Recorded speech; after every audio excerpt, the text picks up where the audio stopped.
বোলপুর নিচুপট্টি রথতলায় একটি পুরনো বাড়ি ভাঙতে গিয়ে মিলল অনেক পুরনো দিনের পিতলের কালী মূর্তি। এই ঘটনায় চাঞ্চল্য ছড়িয়ে পড়ে ওই গোটা এলাকায়। বুধবার বোলপুরে নিচুপট্টি এলাকায় একটি বহু পুরনো ভগ্নপ্রায় বাড়ি ভাঙতে গিয়ে মিলল একটি পিতলের কালী মূর্তি। এই ঘটনা এলাকায় চাওর হতেই চাঞ্চল্য সৃষ্টি হয়েছে। স্থানীয় বাসিন্দারা ওই মূর্তিটি উদ্ধার করে এলাকা ঘিরে রেখেছে।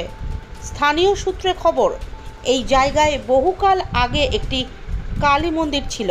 তারপর সেখানে বাড়ি নির্মাণ করা হয়। বাড়িতে কেউ থাকতো না। পরে বাড়িটি যখন ভাঙা হয় তখন ওই বাড়ি থেকে বহু পুরনো ওই পিতলের কালী মূর্তিটি উদ্ধার হয়। এই ঘটনার খবর পাওয়া মাত্রই ভক্তদের ভিড় লক্ষ্য করা যায় ওই এলাকায়। এখানে দেখলাম বলতে এই জায়গাটি বর্তমানে হাত বদল হয়ে একজন ভাঙাভাঙি করছিল।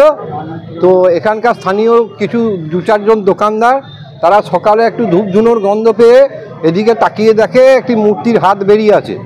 পরে আমাদের এইখানকার স্থানীয় একটি ছেলে ব্রাহ্মণের তাকে ডেকে তারা এই মূর্তিটি উদ্ধার করে। ছেলেটির নাম হচ্ছে রামকৃষ্ণ চ্যাটার্জি এবং এই মূর্তিটা এখানে দীর্ঘদিন ধরে বহু পূর্বে সেই সিপাহী বিদ্রোহের আমল থেকে এখানে একটা পঞ্চমুণ্ডির আসন হয়ে কালী প্রতিষ্ঠিত ছিল।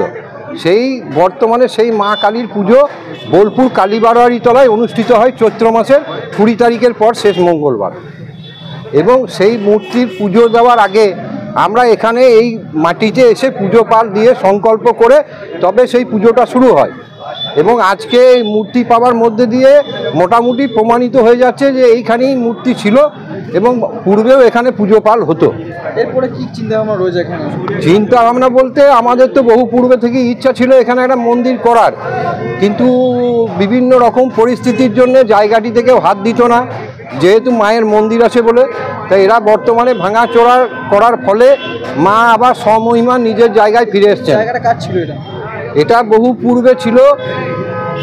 জায়গার তখন মালিকানা ছিল না, পরে ভারতীয় সেটেলমেন্ট জরিপ হওয়ার পর এর মালিকানাটা যায় মেমারির বিষয়ীদের হাতে। বর্তমানে বোলপুরে গোলকবিহারী চট্টরাজের নাতি রাজা চট্টরাজ এই সম্পত্তিটি খরিদ করেন। তিনিই ভাঙাভাঙি করছিলেন এখানে।